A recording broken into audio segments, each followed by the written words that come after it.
Almost.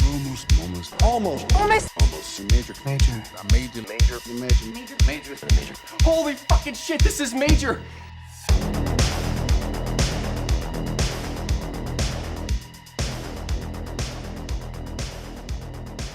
So, how does everyone's Letterboxd recent activity look as a result of this episode?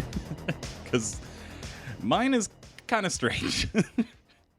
I haven't been watching that much stuff, so mostly it's just been the stuff we've been recording for. Rewatched House of the Dead for the first time in probably about 16, 17 years. Oh, wow, you've seen it before. Oh, wow. Oh, I used to own it, sir. And that wasn't like, oh, it's so bad it's good. It's like, no, I'm 11, and this is a horror movie, so I like it.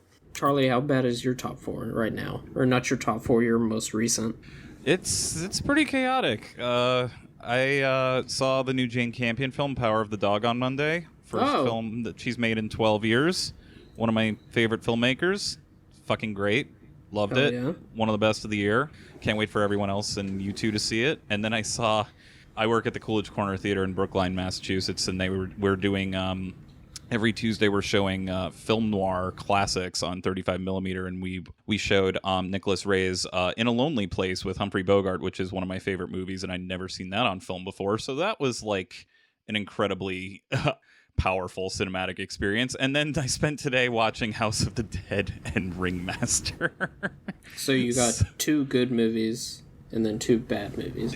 2 very, very good movies and 2 of the worst movies I've watched all year. So, yeah. I can't wait. We should definitely, at the end of our miniseries, we have to rank all the movies that we watched. Ringmaster better be in our top 5s. That's all I gotta say. Yeah, my top 4, or my last 4 on Letterboxd is The Ice Road, the new film by Jonathan Hensley, writer who wrote Die Hard with a Vengeance and also directed a future film that we'll cover on this miniseries, The Punisher. It's wow. Liam Neeson as like a trucker who has to like deliver oil drills to like a bunch of trapped miners or whatever, but then like the ice is like really thin, and also there's like corporate cover-ups going on. It's very silly, but I also watched it for free, and it's, I guess, part of my 2021 catch-up. I don't know. It passed the time for that evening, and it is definitely the best of the 4 movies I watched in the past little while. I followed that up with House of the Dead and Ringmaster. Oh, fuck. Oh, damn. Yeah, fun. Yeah, totally fun night. And then, as sort of justifying this myself as research for the pod, I decided to see just a little bit more of Uwe Boll's oeuvre as a director and watched Alone in the Dark on Amazon Prime, and it nearly put me to sleep and made me go to bed very sad. So that was my night. In terms of competence, in terms of filmmaking competence, how is it compared to House of the Dead?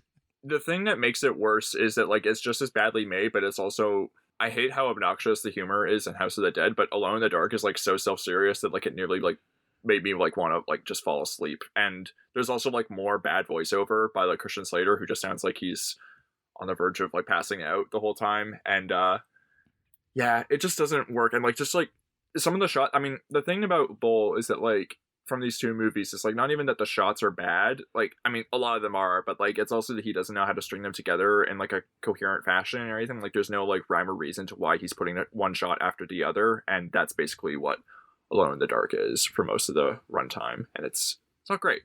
Anyways, we'll get into it, I'm sure, with the House of the Dead. Yeah. But first, might have jumped the gun a little bit with House of the Dead, I guess. Apologies for that, because first we have Ringmaster. Springtime, a time for friends and family to come together and feel the love in the air. Blow by blow. Save it for the show, okay? Meet Jerry's guests. I didn't say you could wear my jacket. I didn't say you could sleep with my husband. Backstage. Hey, are you ever going to do a show on people who love farm animals? Up close. How do you know that one of your friends is having sex with Demond? Because I'm standing in his living room. And a little too personal. What you doing with my daughter that you ain't doing with me? Everybody was Prepare yourself for a very Jerry big screen adventure. Jerry Springer in So you date anybody?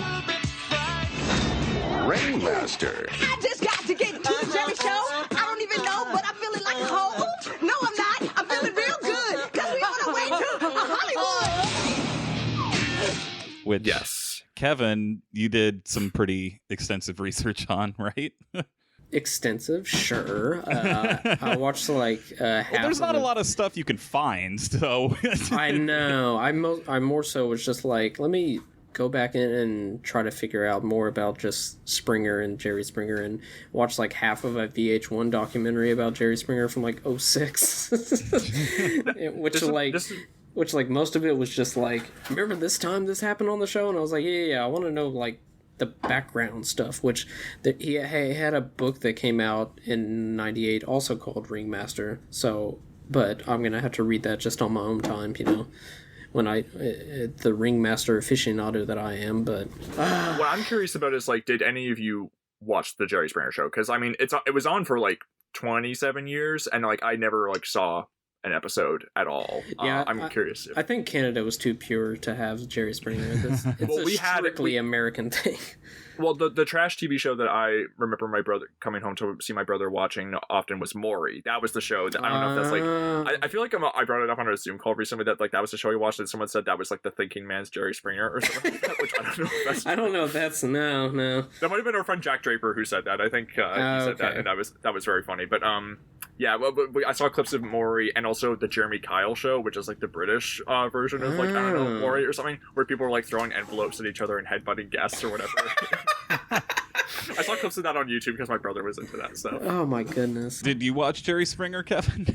Oh, my bad. Oh no worries. Yeah. I mean, not like religiously or anything. Like in its heyday, I was like 10, so I would, if I did watch it, I'd be like, what are they arguing about? What is cheating? I don't even know what that is. I don't know what that is. Like either. on a test? Yeah. I'm like, what? It reminds me of the time that, like, in first grade, like, there was a kid in PE class that was like, oh, I gotta sit out today. I have a virus. And I was just like, a virus? Man, I hate when that happens to your computer. And he was like, no, like an actual, like, body virus. I was like, oh, I haven't heard of that. But... yeah, I mean, like, off and on, and I was just astounded to learn that it just finally got canceled in 2018. That's insane. It was from 1992 to 2018. There's only been 3 years of my life where Jerry Springer was not on new episodes. Yeah, I was born in 91, so there was 1 year of my life where it wasn't on, and then, yeah, what you said, Kevin. My mother detested the Jerry Springer Show and was determined to keep me away from it at all costs, for obvious reasons. I think I have never seen a single moment of it.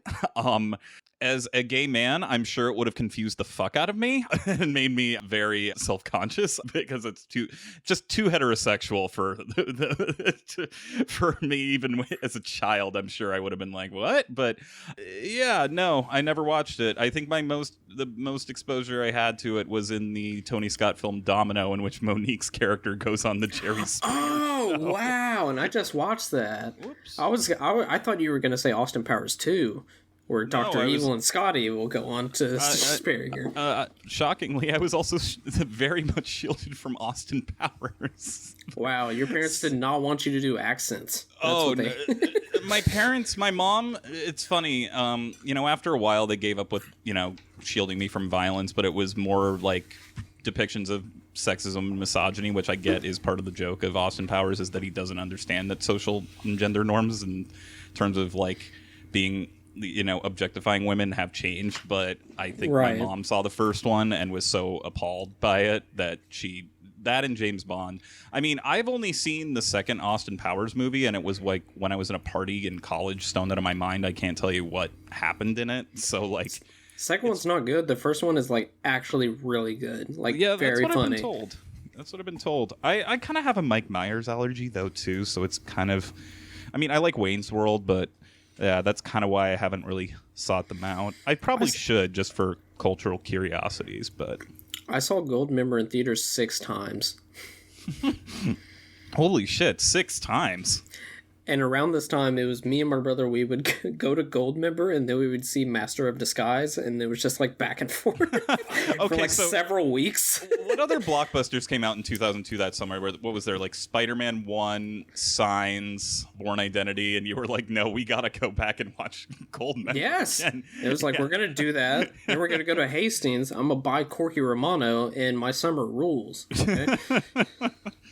Anyways, we should probably intro the show. I don't know. This is Almost Major. We talk about many major studios in the movies they released. My name is Kevin Tudor. I'm here with my other co-hosts Brian Doyle and Charlie Nash.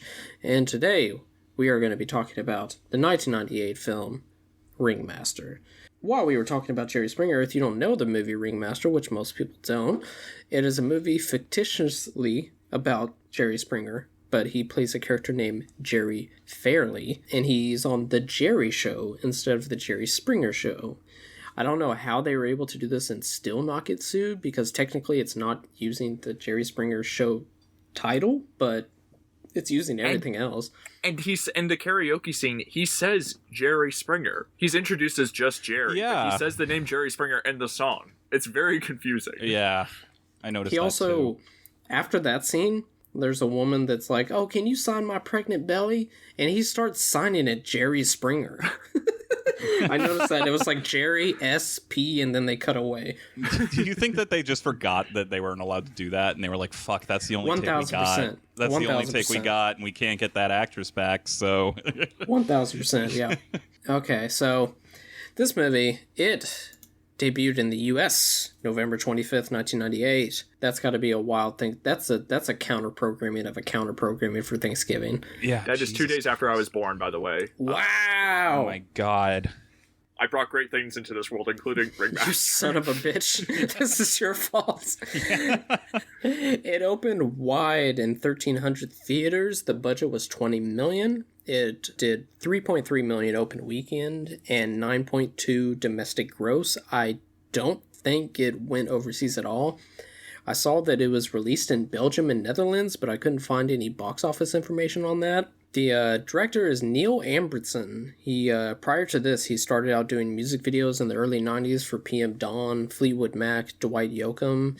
He has an extremely indie movie called Without Air in 1997, and then after this, he does a movie called American Son starring Nick Cannon in 2008. So, very weird career. Written by John Bernstein. First script from him, he was doing the Sally Field directed Minnie Driver starring film Beautiful in 2000, which I had never seen, but I'm definitely going to watch that. Supposed to be awful. I remember that movie was just trashed upon its release. Really? Yeah. Huh. I think it has like... I should look it up. I'm pretty sure it has like a 10% on Rotten Tomatoes. Hell yeah. Now I'm curious of what the percentage of Ringmaster is on Rotten Tomatoes, but John Bernstein went on to do the screenplay for Disney's Meet the Robinsons in 2007, which is a crazy shift from this. I don't know if he brought any of his expertise from Ringmaster onto Meet the Robinsons, but I doubt it. Starring Jerry Springer. Starring as Jerry Farley, and he won the Razzie for Worst New Star for this role. Wait, is it also supposed to be Fairly, like the Fairly brothers? Wasn't there something about Mary and all that coming out recently? Maybe, but they probably shot this in 97, and something about Mary was 98, which I know they did. But Dumb and Dumber. Dumb and Dumber and Kingpin and all that, yeah. Right. Maybe. I don't know. They probably just found a last name and just ran with it, but that could be it. It also stars Jamie Presley as Angel. Prior to this, she was in the third Poison Ivy movie, The New Seduction, which was direct-to-video, and she's in Can't Hardly Wait in 98. After this, she's in 3 movies in 2001, Tomcats, Joe Dirt, and Not Another Teen Movie. And, of course, she's in DOA, Dead or Alive. Also featured, of course, on My Name is Earl, where she won an Emmy, and CBS's Mom. So she had better luck in television than in the motion picture industry. Yeah, I mean... I kind of like Not Another Teen Movie. There's some funny bits in that. I've never seen it. It's got some funny stuff. stuff. Yeah. And then Joe Dirt is a classic, and I will hear nothing else. Tomcats, I'm sure, is terrible, but I will watch it. Maybe after we do Boat Trip, I'll just go down to Horatio Sands' filmography and just watch Tomcat and Boat Trip and stuff like that. Jeez, that sounds cursed. Why would you do that? Just like early 2000 sex comedies are just so funny to me. Just trying to be American Pie, and even American Pie wasn't even good, and then this is like a carbon copy of American Pie. It's just very interesting. Also starring Molly Hagan, who plays Connie. Prior to this, she was in The Dentist in 1996. After this, she was in Sully in 2016, and also she's in Election 1999. I would argue that she gives the best performance of the film, even though she has absolutely nothing to work with. Yeah, probably. Yeah, I guess. I agree with you, Charlie. Yeah. Yeah. And then Troy is played by William McNamara. Prior to this, his first role was in Dario Argento's Opera in 1987, which is funny. No, I didn't know that. That's a really good Argento movie, actually. Yeah, it's a fun time. He was in Surviving the Game in 1994, Copycat in 1995. That's a fun movie. After this, nothing really. Couldn't legally call the show Jerry Springer Show, so it's The Jerry Show. I do have a few, just quick things about Jerry Springer himself. Both of his grandparents were killed in the Holocaust, and after that, his parents... Oh. Yeah. After that, his parents fled. He started out as an anchor. He ended up being a mayor and all this stuff. And then once Phil Donahue stopped doing his daytime show, they switched him in it. And the first couple of years, it was very serious stuff, like mothers reconnecting with children and homelessness and tackling real issues. And then a guy from Pitt House came over to work on the show, and he was just like, yo, what if the show had boobs? And apparently the networks were like, what the fuck are you doing, dude? We're going to cancel you. And they were like, you were already going to cancel us, so we might as well get some ratings. And then eventually they were like, okay, whatever, what you're doing, just keep doing that. So, like we were saying, it started in 1992, and then it didn't get canceled until 2018. And then the next year, Jerry Springer's on another show called Judge Jerry. And I watched a clip of it, and it's another judge show. I was like, dude, you're in your 60s. You gotta retire, man. Is it like Judge Judy, but with Jerry Springer? Is that what this 1000%. Yes. Jesus. Yeah. Someone else with the name Jay to get the alliteration. Who do we got? That's all I have on it. If one of you want to do the plot synopsis. This movie has a plot? Yes, it might be very short, but there's something. Okay, so I guess I'll try. First of all, the movie starts off with just a shot of a trailer park, and it's got I don't know what the font is, but it's the same font that they use for Earthworm Jim. If anyone played those Super Nintendo or Sega video games, it's the exact same font while Living in America is playing, and there's clearly sex going on inside one of the trailers. And this woman, who we're not introduced to, gets into her car and then goes into the motel that she works at. She's, a housekeeper.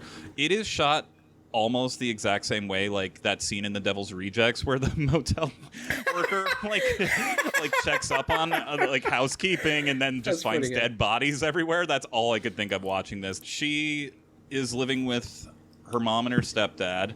What we soon find out is that the sex that was going on was her fucking her stepdad against, unbeknownst to her mother. Mom finds out by catching them. This woman who works at the motel also has a boyfriend, who then mom just goes out and gives a blowjob to with kazoo sound effects.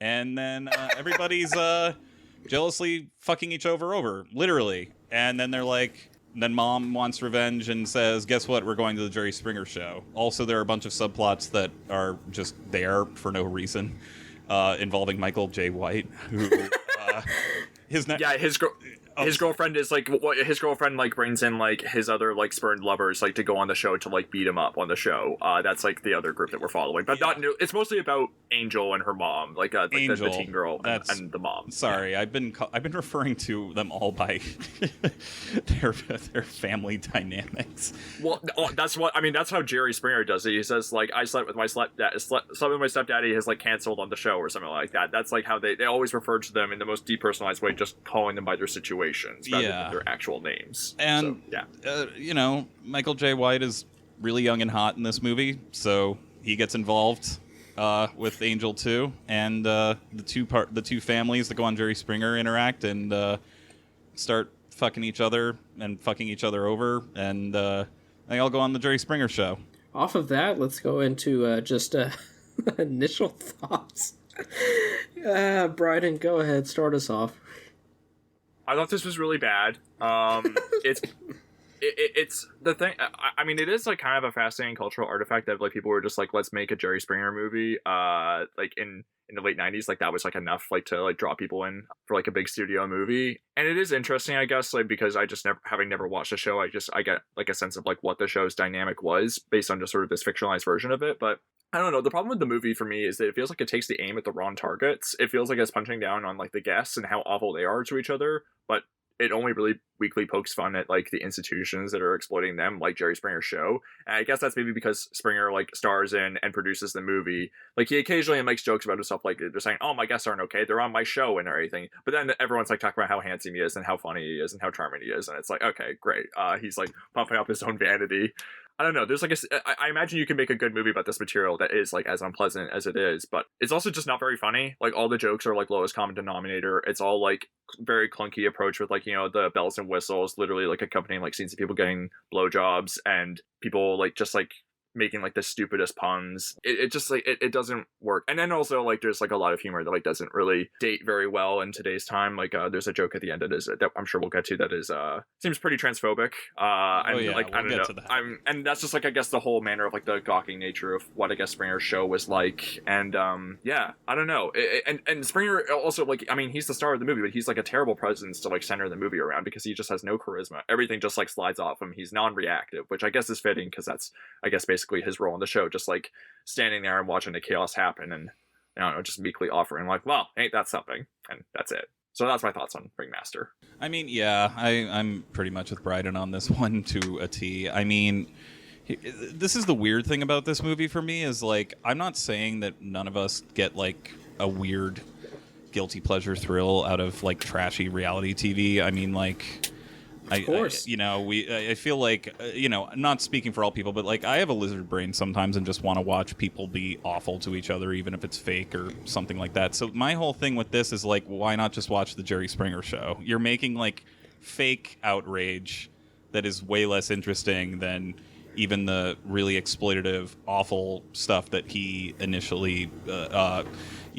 enabled on his show. So it doesn't even make sense to watch this. Like, if you're looking for garbage, it's like, well, the garbage is already right there and it's free on daytime talk shows. And it's like, so any attempt to make this into like an insightful thing about like lower class people, especially those from the South, which these people are from Florida, but there's like who are, who are probably working minimum wage jobs and, get to go on this television show for free where they basically just get to call people out on whatever bullshit they think they're pulling. It's like, it's not even interested in that. It's basically just these horribly unlikable people who just literally fuck each other over.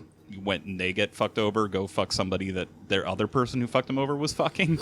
It's not really interested in class or background or like the exploitative elements of the show, which, yeah, I agree with Bryden. Like, there's a movie to be made about the Jerry Springer show and this type of talk show toxicity that we as a society revel in. But the movie is just interested in bad comedy, and also they're just all nymphomaniacs for no reason. Like, they're not characters. They're all broad caricatures and stereotypes, and it's, yeah, when it comes down to it, it's just not funny. I mean, I spent so much of the first half of this movie being like, what do I want happen here? Like, I don't know what I'm supposed to be rooting for. I don't know where this is going.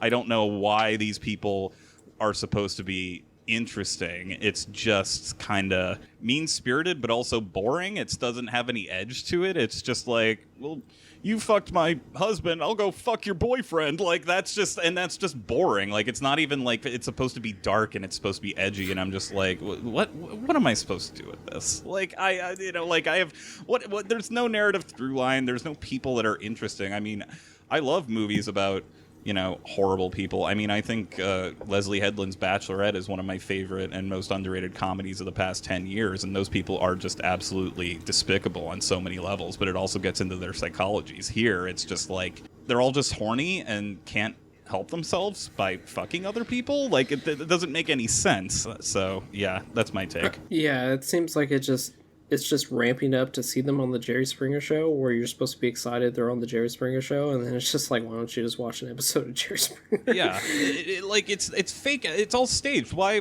It doesn't make any sense. But anyway, yeah.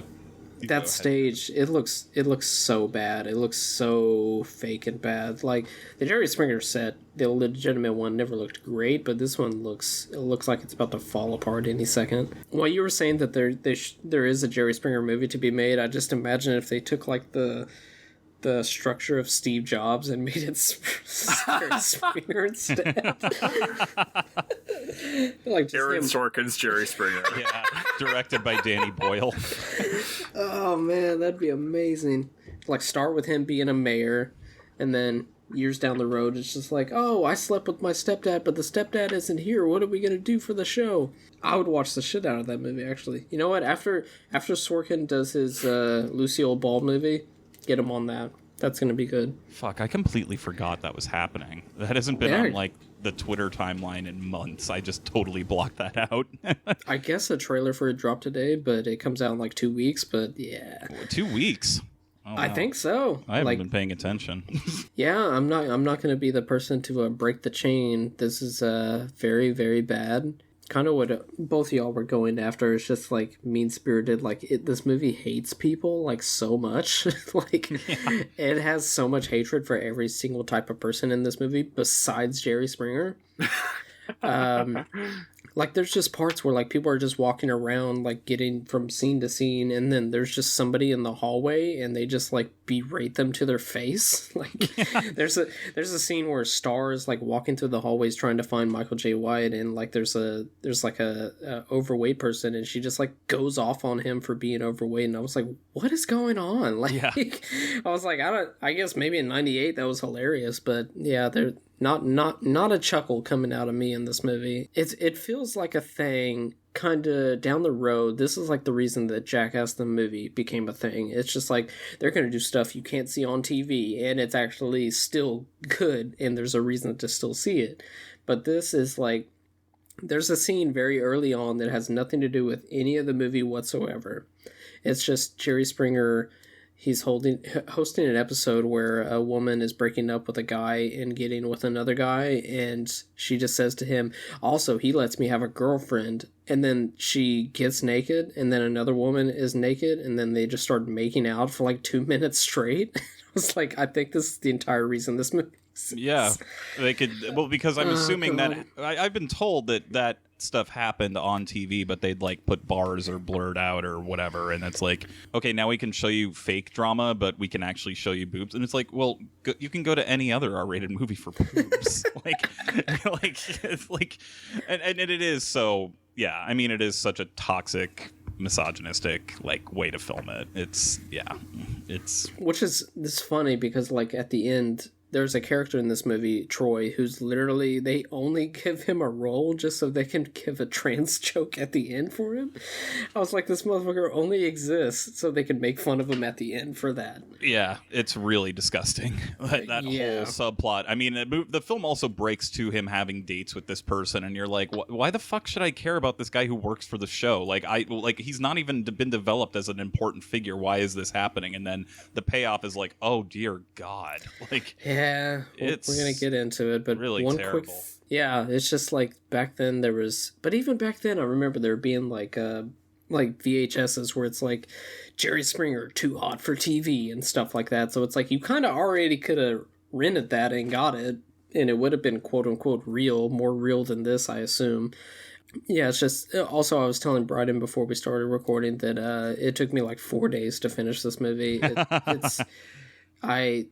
And then when I got right back into it, I was just like, wait, what the fuck is even going on in this? I'm so lost. I think it was like right in the middle of Angel and Michael J. White having sex to like the Skinamax music or whatever.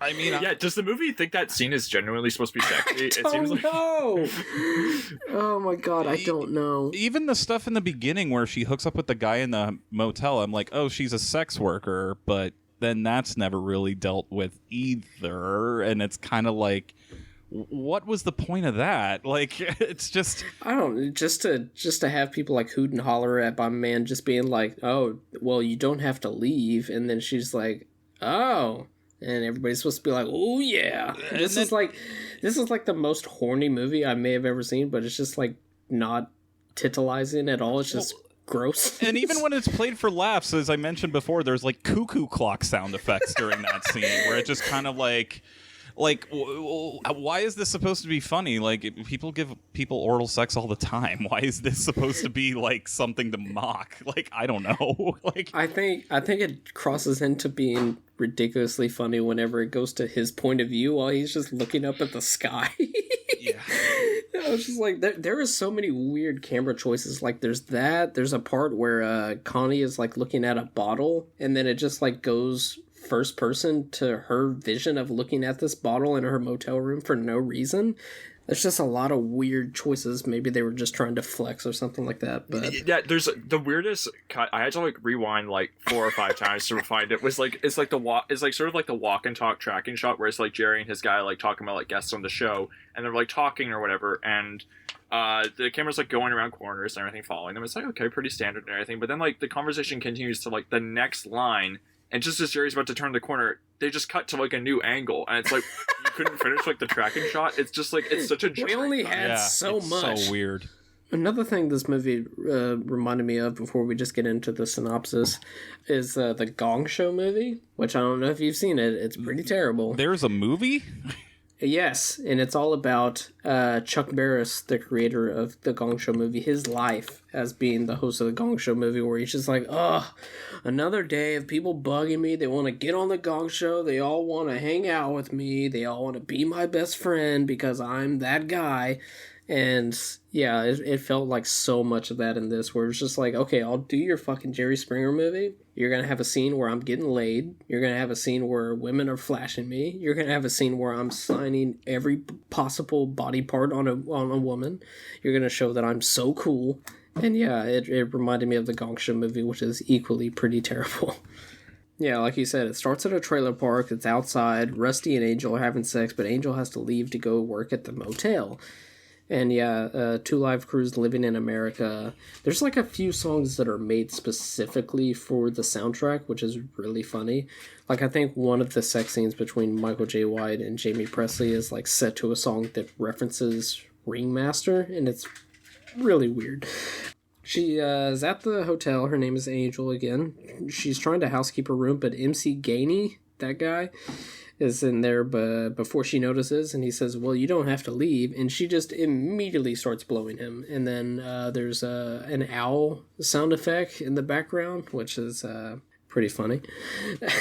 And then it takes us into the stepdad character when like you hear it's like, here comes Sparky, and then it cuts to like a dog race on the TV. It's just like that's the movie's level.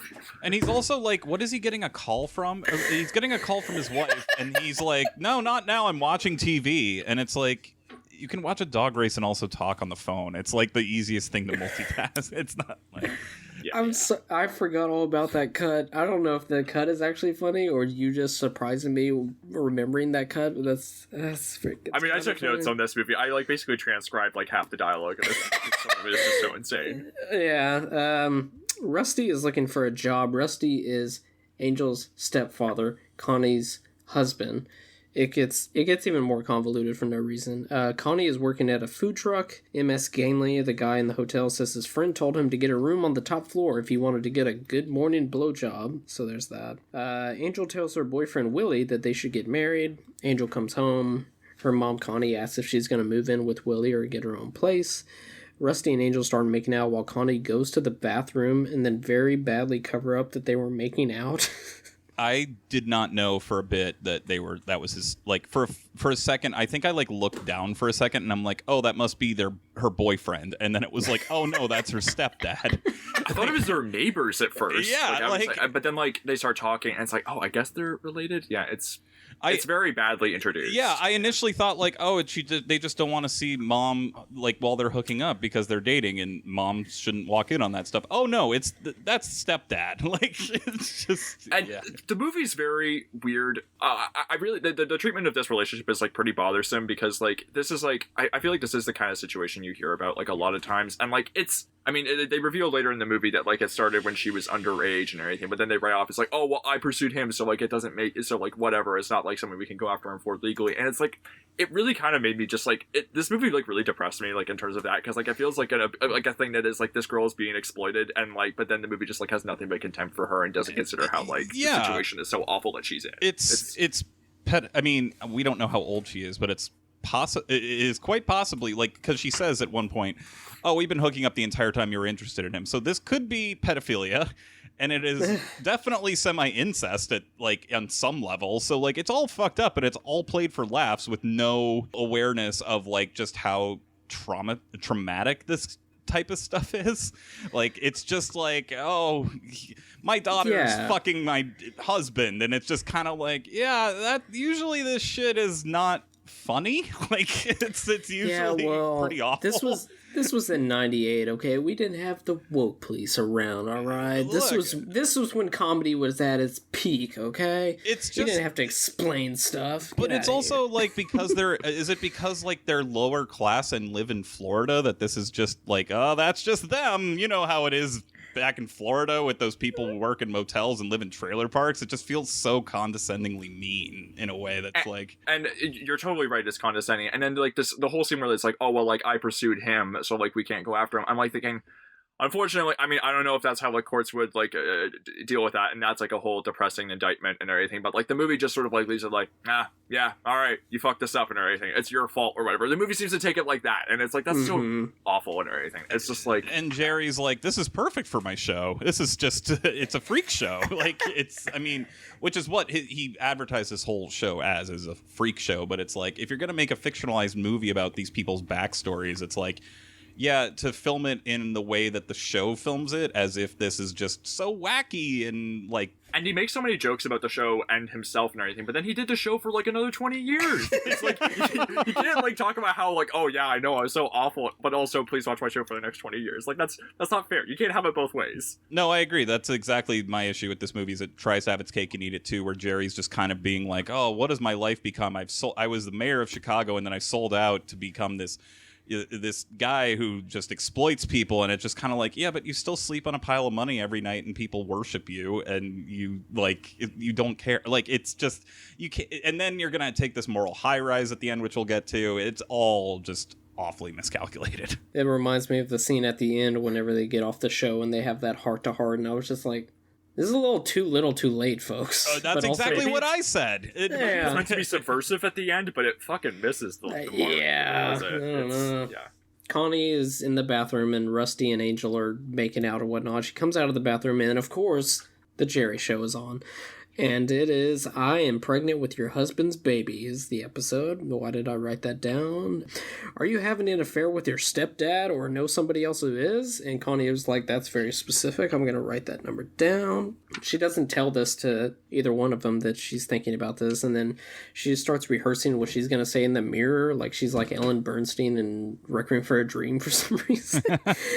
And then we get to another subplot for some reason. There's a woman named Starletta who calls Jerry because her boyfriend is cheating on her, and she is on the phone with Jerry while she's catching her cheating boyfriend, who's played by Michael J. White. Jerry goes to a restaurant where a woman named Bernice, that I looked this up, I swear to God that has to be Lynn Shay. It looked and sounded exactly like her. I looked it up. I looked up Lynn Shay, Ringmaster, everything. I couldn't even find Bernice in the IMDb credits. I think I forgot to watch the credits at the end because I was just so mortified by the movie, but I swear to God, if it's not Lynn Shay, it's her doppelganger. So yeah, Jerry's at the restaurant. I believe he's with his manager, Mel. A random woman just walks by and flashes Jerry. A man tells Jerry his show sucks, and Lynn Shay gets really pissed about it. Like I said, it was just, this part I was just like, oh, this is just like 98's version of the Gong Show movie.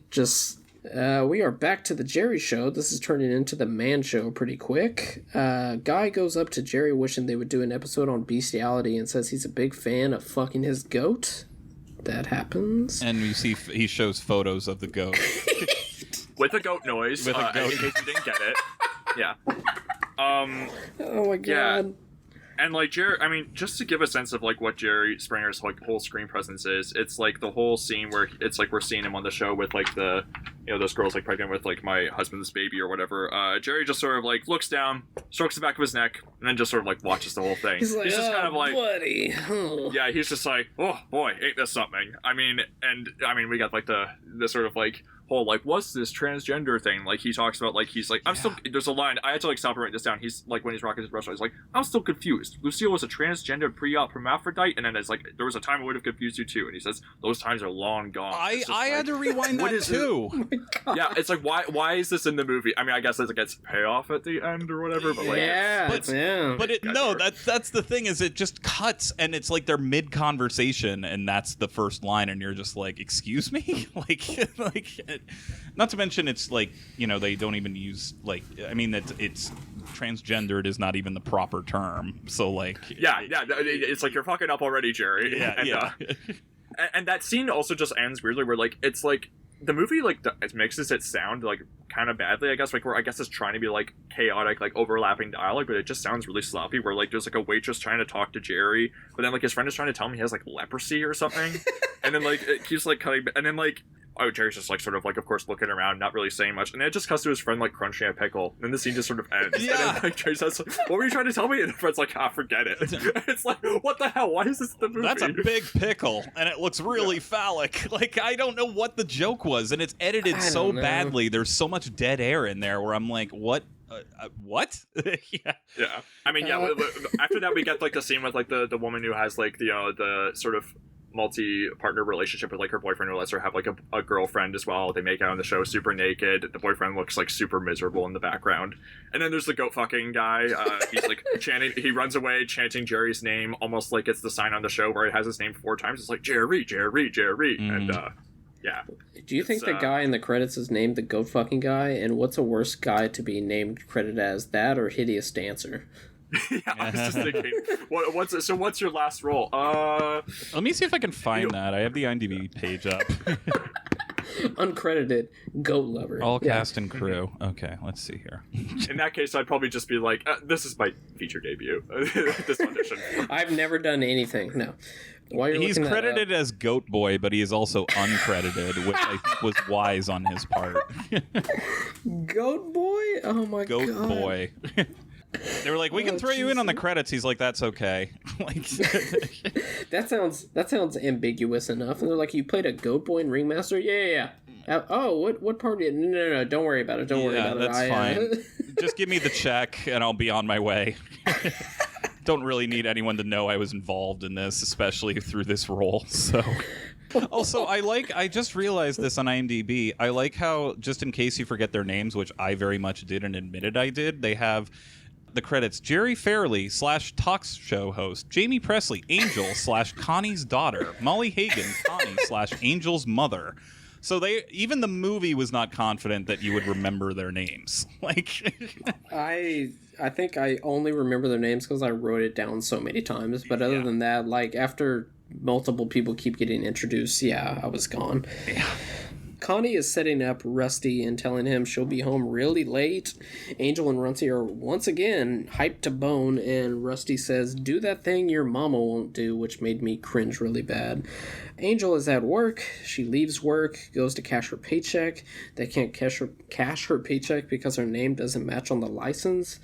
And on the paycheck, she gets mad. A cop intervenes and she punches him and gets arrested. Yeah, and when she punches him, there's like a record scratching Twainy guitar that kicks in. There's so much bad just like 90s like music, like so much saxophone and under hip hop beats on like on the show, and like record scratches like introducing like, whoa, what's this wacky scene? Oh my god. It's very catchy. $500 bail for Angel. Rusty bails her out with her mom's saving account. You'll never guess what they want to go home and do. Connie comes home and catches them. Connie leaves, finds Willie in the trailer park, and I put 19 question marks. Gives him head? Jesus.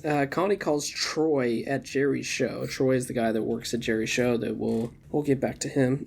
Jerry and a woman have sex while Jerry's show is on in the background, which that took me out for a little bit. I was like, you're not even like trying to be sly about this anymore. Natalie from Jerry's show calls Connie back and confirms that they will be on Jerry. They celebrate, even though, the situation they're in. Like, they're so happy about all of this, even though they should probably be, like, fighting right now. Yeah, and again, like, just like, as if we didn't get that, like, these characters were in a bad situation. Not only is it, like, that they, the movie looks down on them for living in a trailer park, but also they have, like, their house has, like, very cheap decor, cheap looking decor, like the beaded curtains, and also, like, literal flies are buzzing above Rusty as he wakes up to this news. It's just like, do you get it? Do you get that these characters' lives suck? Like, it's...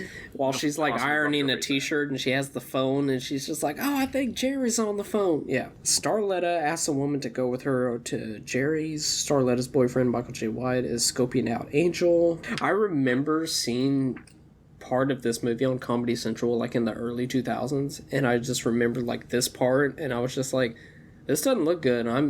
I'm young and I don't even know movies are bad yet, and this is bad. Angel hits on Jerry and so does Connie. Angel sees Michael J. White and they start making out. There's this really bad scene where Angel is, like, eyeing Damond, that's Michael J. White's character, and then, like, there's, like, I think there is, like, again another record scratch as we cut to, like, a wide shot of, like, the girlfriend, like, giving, like, this very clunky exorcist threat where it's like she says, hey, Linda Blair, why don't you start spinning your head around to, like, some other place, or else I'm gonna, like, kick your ass or whatever. I'm like, just again, that is, like, a long walk to, like, a not very good punchline. Yeah. There is one actual, like, we were mentioning stuff that's making me laugh, but it's making me laugh because it's bad.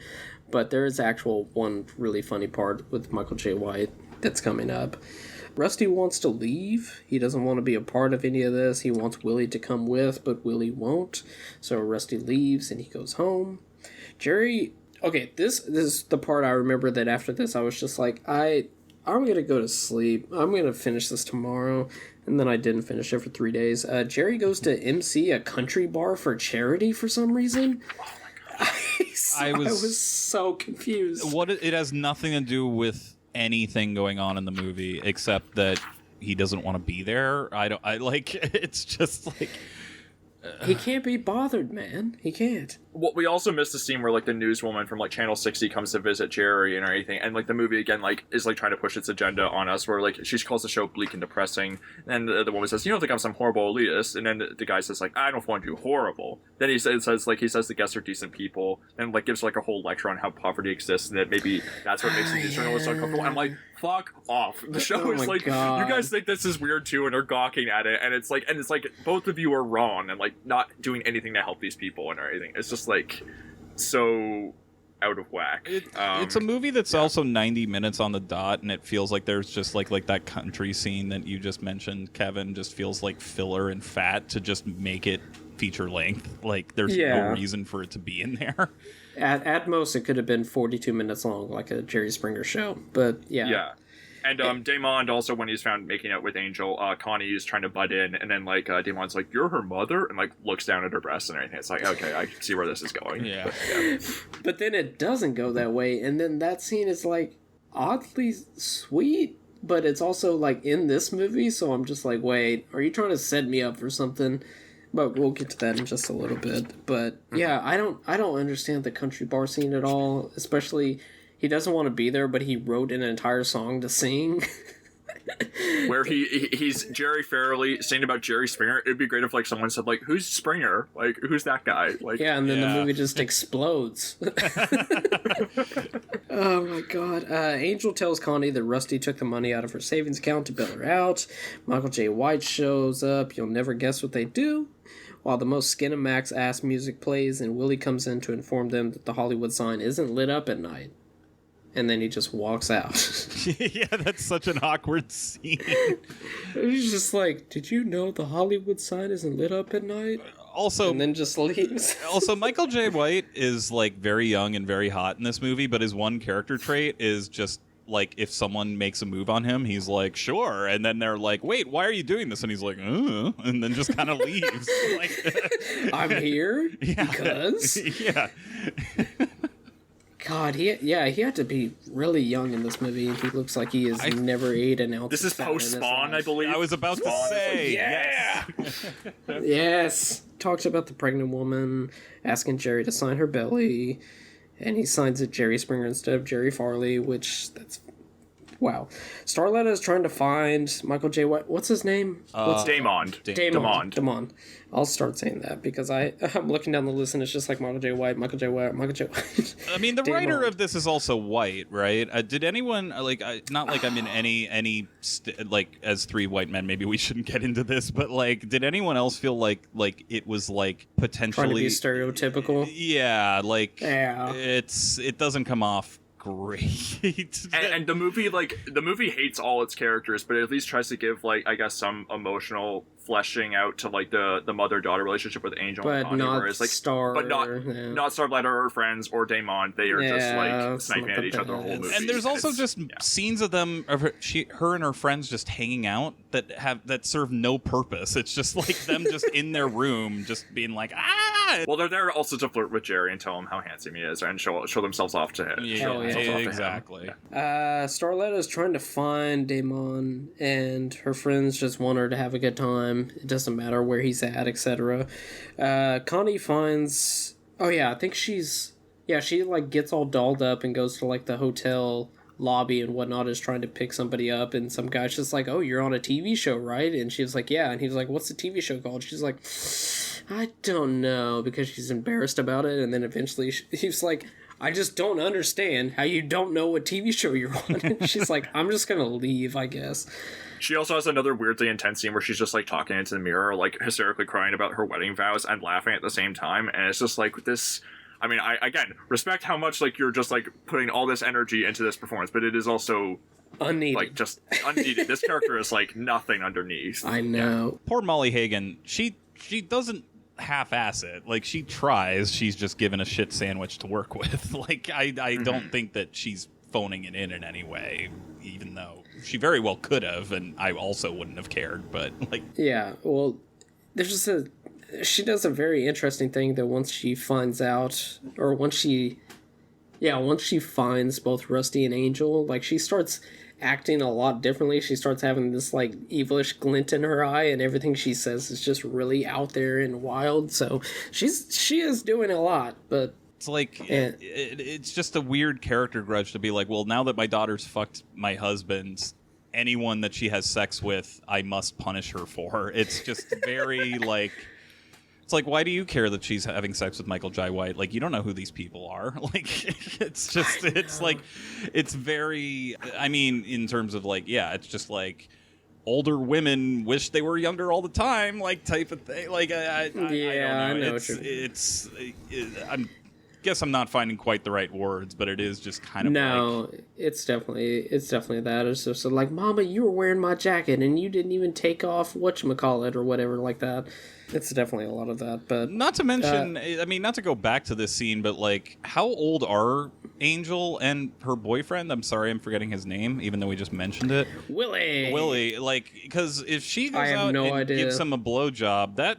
Depending on his age, that's a crime. like that's. I mean, Presley is like 22, I think, when she's in this movie. Maybe she's supposed to be 19. I think they might mention that at one point. But like, I mean, he is into it, I guess, but in that earlier scene. But also, like, he could have very much not been, and she still wouldn't have cared. Like, she would have just been like, I just have to blow my daughter's boyfriend in order to prove a point. It's fucked up. Yeah, this movie's fucked up.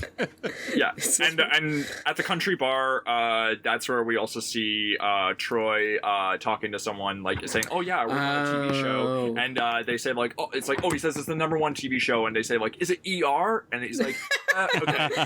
and then while he's hooking up with them, they say like, "You know, promise you'll get me an autograph of George," and he's like, "Sure." And then like that's sort of like fades out. We like occasionally cut back to what's happening with him, with Troy. Yeah.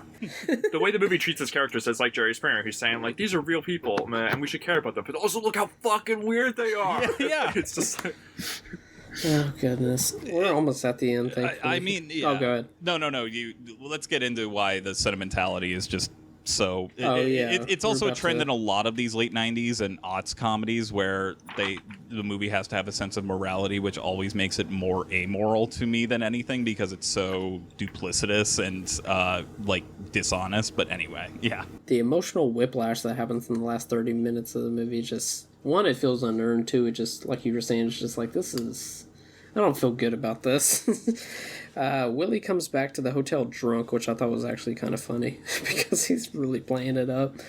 Star's friend find Michael J. White dancing with Connie, whatnot, and then he gets in there, and then I think I might be missing a scene, but then it cuts to them at the hotel desk, and he was like, so I was walking, and I saw a sign that said all-night Bible study, and that's where I was, I swear. Like, that, the cut to that and him saying that was, like, the only time I actually laughed.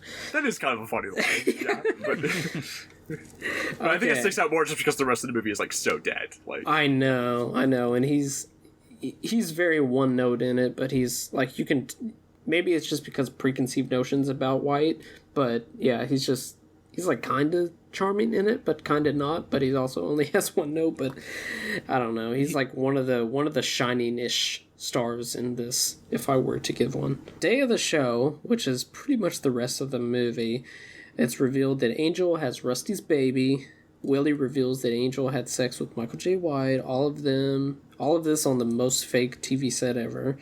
Yeah, just like handheld camera work that like tries to mimic the look of the show. But you have the set. Why not use the fucking set?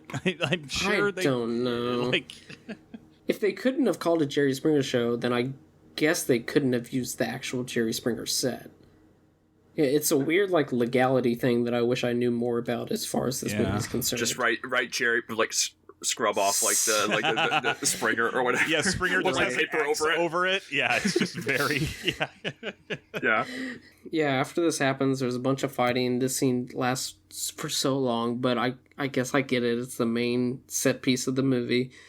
Yeah. The fighting often resembles like cats like swiping at each other, just sort of like flinging their arms at each other. Mm-hmm. Like that's like I'm just Which I'm surprised that we get the kazoos, we get all these noises. We don't get any cat noises during any of the fighting. Like, come on. No, yeah. The and as I was saying, the hip hop sax beat, which like feels very 90s. Oh yeah, the very very bad imitations of New Jack Swing throughout it. Yeah. I would also assume that every other interaction that Jerry Springer's had with people actually dealing with their problems are more exciting than this, and they don't even push the button or push the boundaries into what they can get away with in a fictionalized scenario. It's all just like it has to be sort of realistic in this very broad comedy. Like, if you're not gonna go for blood, why even bother?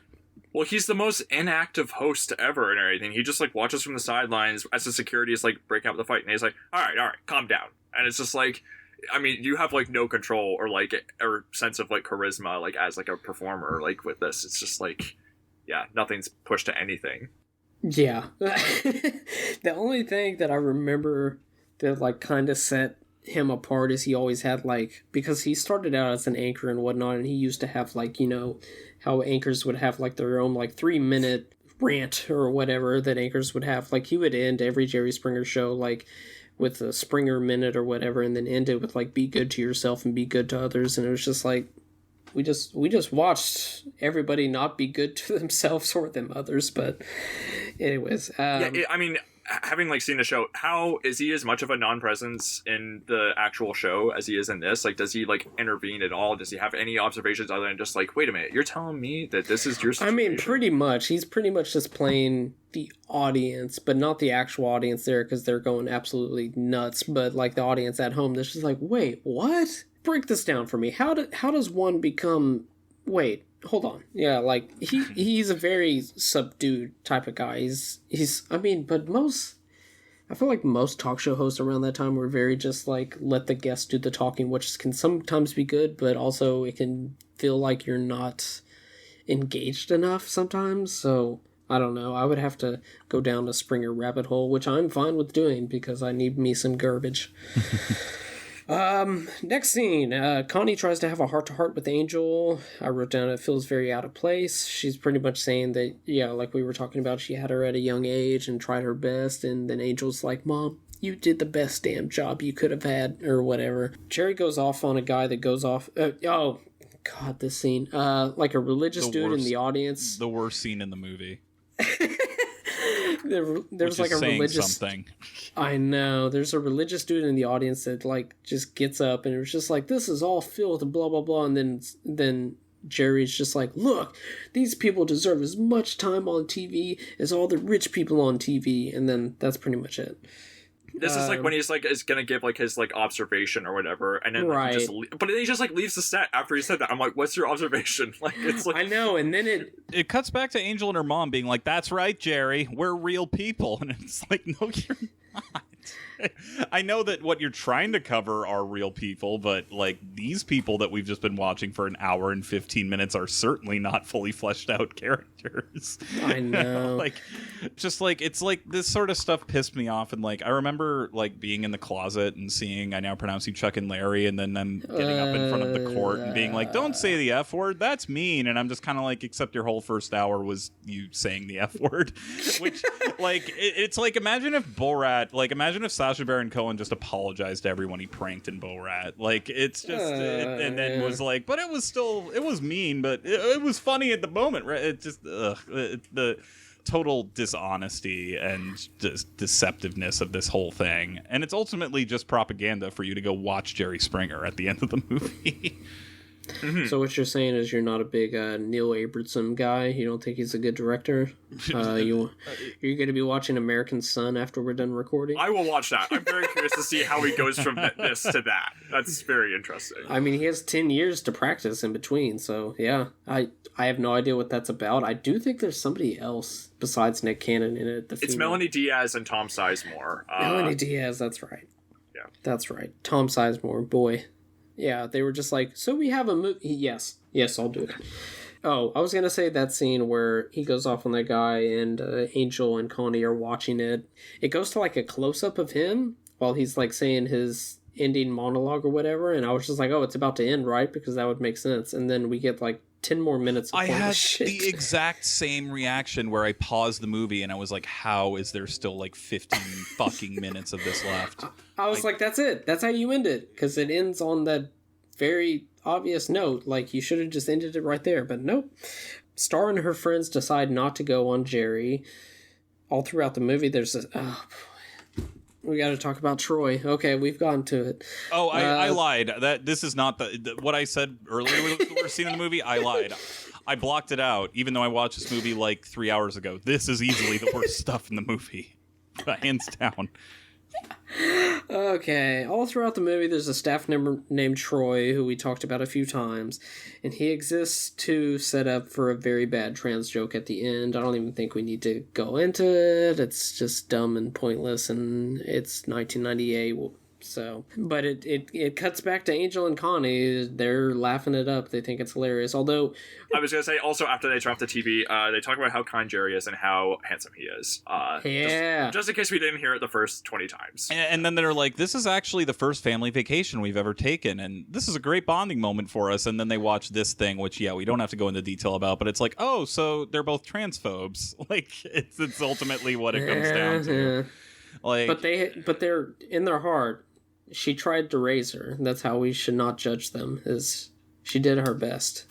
Yeah, even though it doesn't go into... That's pretty much all we get. Even though it doesn't go into anything about how hard she worked and how, raising a child in a trailer park and... Like, again, like, at one point in the movie, they're like, Angel, don't worry about it. You'll get another job when she loses her motel gig. And it's kind of like, well, that's the movie's idea when it comes to, like, this is what poor people do, right? They'll just find another job. Like, it's just... There's many hotels in the state. Yeah, it'll be fine. It's not like you got arrested. That's fine. You'll find another job. It's not like people look at that. Like, it's just so ignorant. Mm-hmm. Yeah, and like maybe like the mother-daughter reconciliation. Maybe it's again. If the movie's trying to be subversive, like the only thing I can think of is like it's maybe take place in front of a bunch of mirrors, maybe showing like it's like, oh, it's all like a facade or whatever. But like the movie misses the mark, I feel like, and again hits the wrong targets. I feel like if you're making this movie, you should be making fun of Jerry Springer more than like the people who like are stuck in bad situations. Like it's exactly. But instead, it's about daughter fucked stepdad, mother fucked daughter's boyfriend. But they still love each other. And that's what mother-daughter relationships are all about. Like, it's just like, no, it's just, that's not okay. Yeah. These people need therapy. Do you think they have therapy in Florida? I don't think so. Hey, look, we live in America where our fucking public health system is fucked. So I'm not saying that they could even, like, afford it. I'm just saying that they should deserve to get it. It's ultimately my point. Okay, and now we have the last scene, which it leaves us with the stinger, with a very funny one, where they go back to the trailer park, and a new guy's moved in, and he looks like Jesus, and that's the joke. And it ends on the last line, Jesus Christ has come to the trailer park. And and also Willie is just like gone. I mean, like They just leave him at the hotel. No, they ask him to carry his bags and everything, which, like, that's like, I mean, this is like the movie portrays like women as like, just like taskmasters and everything. It's like a very hateful view of women this movie has. But then like Kazoo's playing on the soundtrack, he's dropped off, and then like as soon as he gets his bags out of the car, they just drive away, and he just sort of like shrugs and like walks back home. Well, that is one thing that I will say is honest, is the movie kind of drops him, and then if anyone asks where's Willie, the movie's basically like, who cares? And I'm kind of like, yeah, who cares? Like, it doesn't matter. Yeah. The movie also, this is one of the only movies I can think of where they have a fictionality disclaimer before the end credits start rolling. Yes. Like the movie cuts to black, and then it says, like, just want to be clear, this is not based on anything real or whatever. Like, they were really covering their asses here. I just thought that was funny how they put that. Well, it's funny because you watch Jerry Springer for real drama, like real fucked up drama, and then to have that, it's just, it's. I wonder if people like got uproar just like at the end of The Devil Inside with that text scroll. Like they were just like, wait, I thought this was real. Fuck. Well, wasn't The Devil Inside also like the #1 movie of that weekend? I don't think anyone went to see this. In fact, I pulled up the box office numbers if anyone's interested in what this movie is. It made $9 million on a $20 million budget. Yeah. This movie was up against the Rugrats movie, Enemy of the State, The Waterboy, Yes. Babe Pig in the City, which was considered a flop, and is that's sad, and it was, especially considered when you think about the numbers for the first one, only made $8 million opening weekend at number 5. It was also up against Meat Joe Black, I Still Know What You Did Last Summer, Home Fries, and Elizabeth. I would watch all of those movies before I'd watch this. Yes. And like 4 of those movies I like actively love. Now that you mentioned that, we should definitely do that for like movies that released around the same time and see what was also the competition, because I don't. What does it say? What number Ringmaster was at? It was at number 8? 10. It was at number 10. Yikes. Yeah, I Still Know What You Did Last Summer was apparently still kicking around Thanksgiving weekend in 1998, and it still did better than that. Like, I have to imagine that their thought process was like, well, it's all kids movies and stuff, so what if we had like a hard R Jerry Springer movie open on Thanksgiving weekend? But like, how did that work out? Yeah, but Jesus Christ. You know what rules the Rugrats movie? You know what doesn't? Ringmaster. Well, A couple of other things. The poster of this movie is Jerry Springer's face, which is very misleading because he's not really in the movie that much. But he also has like a bandage on the top right of his forehead, which made me think like, oh, is he gonna get his like ass kicked in the movie or something? Is it gonna be like when Geraldo got his fucking nose broken by KKK members? Yeah, incredible bit. But also, like it never happens. He's totally fine the whole movie. Yeah. Also, this was funny. Jerry Springer's real name is Gerald Newman Springer, but he spells it Jerry with a J, which made me think of the Seinfeld episode where George gets the card that is said to belong to John Voight, but it's John with an H. And I thought that was oh funny. my god. Yeah, I saw that too, and I was just like, I know his name isn't actually Jerry, it's Gerald, but just seeing that Gerald Springer just made me laugh. Oh my goodness. Do we have anything we need to throw into the ring for this yet? It's a movie that exists in the world and is rightfully forgotten by time. I mean, does it? I mean, we had to seek it out, so yeah. Mm. I mean, I guess like what's like has there ever been like another kind of movie like this, like for the current generation, where like people like saying like, okay, like what's a real like zeitgeisty like TV show, and like we'll like bring this to theaters, you know, like for like Sex the whole and the City. I guess so that's fictional, I guess, but like right. You know, that's as far as nonfiction, I don't know. I don't think so. I mean, the one thing I think I I don't know if there's like something called like Real Cancun, the movie. I don't know if that's. Oh, yes. I believe that was like an MTV movie. But that's like in 2003, so that's like 5 years after this. But like, again, not something I'm familiar with because that was before my time. But like, it's yeah, that was. I don't know if that's like fiction or nonfiction. I do not know. I know it's made to look real, but I don't know if it actually was. But yeah, that's pretty much like if Road Rules or The Real World were a movie, pretty much. I would love to ask somebody from Artisan, be like, so when you're thinking of that, were you... Well, actually, what were you thinking when you did What were you thinking when you purchased the distribution rights for this, and also why release it at this point in time? Like, the distribution, I understand, like, they're what, like 5 months into releasing movies, and they're just like, Jerry Springer is fucking massive. A movie has to do good, right? But it's just like, just because people watch you on TV doesn't mean they're going to come out to the movies. So this movie, I'm assuming, like, a distributor just, like, watched, like, 10 minutes of it. Well, no, it's 1998. What the fuck am I talking about? Like, they just watched, like, 10 minutes of it and then, like, left the theater and were like, yes, let's greenlight this thing. Because, like, I've been to Sundance Film Festivals where people are, like, clearly on their phones, like, talking to their bosses about what's profitable or not. But, like, I'm assuming whoever did this at Artisan just, like, waited until Jerry was on and he said one funny joke and was just like left the room like, okay, good, like, sold. I mean, if that's what it was, he waited 7 years or like 6 or 7 years to capitalize on that. Like, I mean, wow, like really, like hot off the presses or whatever, or exact of that. I don't know, because the next year you get the Jerry Springer joke in Austin Powers 2, which he actually does get beat up in that. Dr. Evil beats the shit out of him.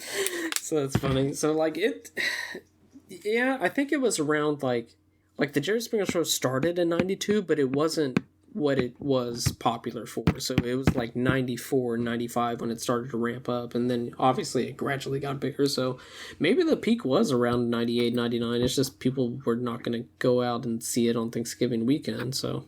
That's also funny to think about how, like you said, like it doesn't really start to ramp up until 94. Do you think, like, if it like were to like have started today, it would just get canceled after one season because people would just be like, "What the fuck is this?" Like, yeah, they probably wouldn't. They would also be like, "We get that everywhere, and it looks a lot nicer." But daytime television in the 90s was wild. I do feel like, I mean, I think about shows like The Real Housewives has been on in its various iterations for over a decade, and I think we've gotten to the point where we like watching wealthy, privileged people make fools of themselves. It's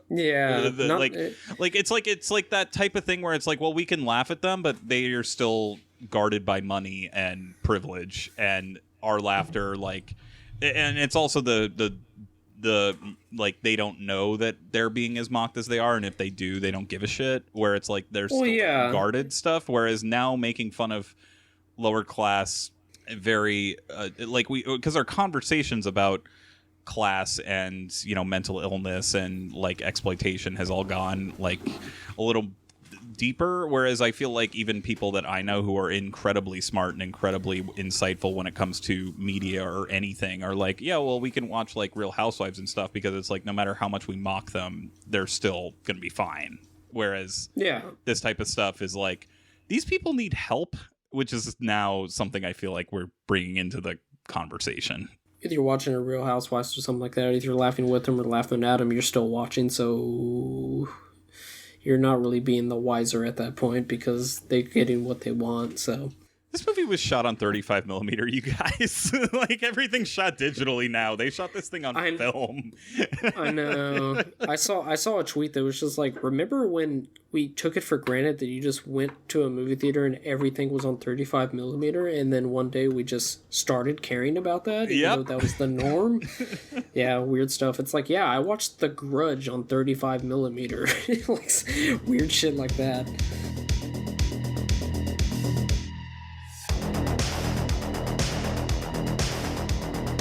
Thank you for listening to this week's episode of Almost Major. Please rate, review, and subscribe to us on iTunes. Please follow the pod on Twitter at Almost Major to keep up to date with what movies we will be covering in the future. Myself, I can be found on Twitter and Letterboxd at Kev Bonesy. Bryden can be found on Twitter at Bryden Doyle and on Letterboxd at J Doyle.